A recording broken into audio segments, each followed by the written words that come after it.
Everyone, welcome to Carmen's Australian Storytime. It is such a beautiful morning and such a beautiful day, so I thought I would sit here down near this boat to do my read this morning. And I'm reading a very special book, a Sunshine Coast book actually, and it's called I Believe in Rainbows. And our local member came to school and donated this to us to promote the beautiful little fish that we have swimming in our own creeks and waterways. And this one is a rainbow guppy. And it's written by Steve Baines and illustrated by Gavin Ireland, who also live on the Sunshine Coast. Let's see what the blurb tells us. Rodney Rainbow and his creek community are often overlooked when compared to their colourful cousins on the Great Barrier Reef. It's important to realise that whilst the Great Barrier Reef is the heart of Queensland, the creeks, billabongs and rivers are the veins and arteries that form the lifeblood of this great land and are vital for all aspects of life in our environment. That's where I am at the moment, heading to the Great Barrier Reef. I'm at Airlie, reading a book about the Sunshine Coast.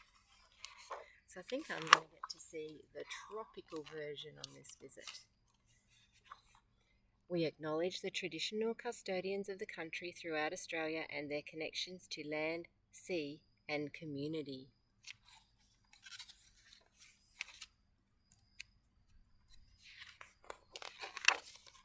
Now here's a picture of Steve Baines, who is the author, and he looks like he's just come up out of the creek, and Gavin Ireland, who is the illustrator.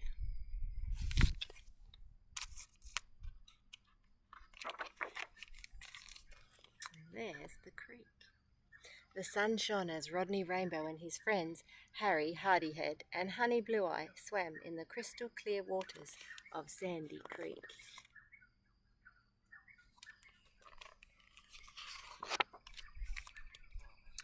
Munching happily on their favourite food, insect larvae, they swam about without a care in the world.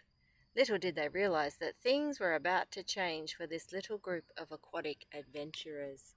What can you see in the background? Here's a clue. Humans.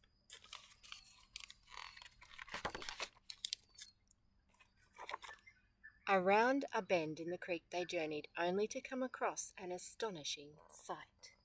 Nestled amongst the tangled root structure of tree growing on the creek bark were strange objects. What are those strange objects? Not very good, is it? Rubbish. Unlike the algae-covered rocks and swaying green underwater plants that they were used to, these were shiny, multi-shaped bits and pieces. Some were moving on the current in the water, others were big in size and hard as the rocks.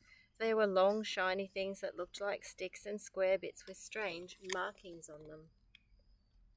Not very good at all for our environment, is it?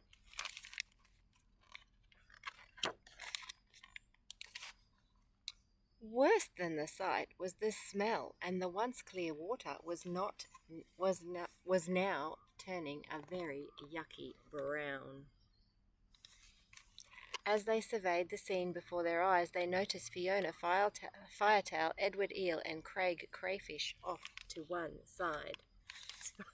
It's hard to say their names fast. Tongue twisters.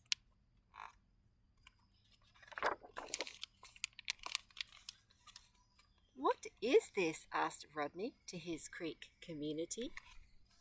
Edwin, in his quiet tone of voice, answered and said, "We were just poking around for our favourite snacks amongst the submerged tree roots when everything went dark and all of a sudden this stuff came falling from the sky." Do you remember that car that came along? Wasn't very good, was it? They didn't put their rubbish in the bin, they put it in the creek. Sadly, for our freshwater finny friends, they were not to know that someone who lived above the creek's surface had just cleaned out a very large shed. Rather than take the unwanted materials to the recycling site, they loaded it all onto a trailer. Then they drove to this remote national park that formed part of Rodney and his friend's creek home and dumped it all near and in the creek. Not very good, is it? Not very responsible.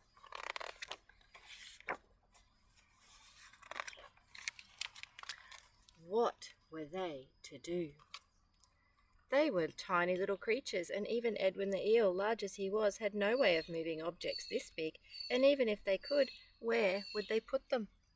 All seemed bleak, and then they felt strange vibrations through the water. They began to be very concerned. Oh, here's another truck coming. But I've got a sneaky feeling this truck might not be dumping rubbish. It's the park ranger. Fortunately for Rodney and his friends, the vibrations were caused by the wildlife ranger driving in her four-wheel drive carefully and slowly beside the creek. She had noticed a strange vehicle towing a trailer through the national park and was checking on why it was there.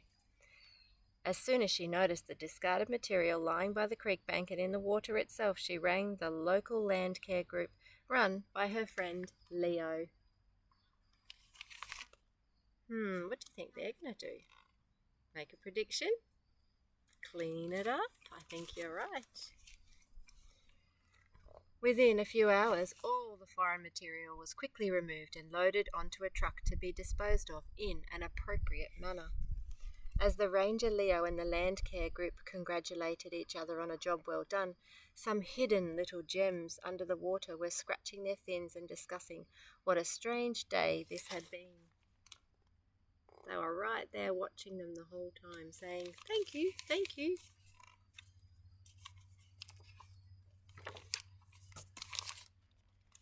This is the picture of what they actually look like in the creek. Aren't they beautiful? Such tiny little creatures that you might not even notice.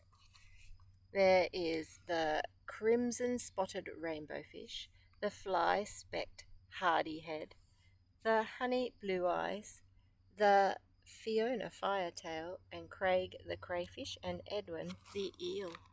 And they all live in our local creeks and waterways, so we need to be really careful we look after them. And even if you're not close to a creek, if you're leaving your rubbish anywhere on the ground, sometimes it can wash down into a creek and cause the same problem. So make sure you always put your rubbish in the bin. And what will Rodney's next adventure be? There they all are looking. I love the artist's work in this book. What a great story.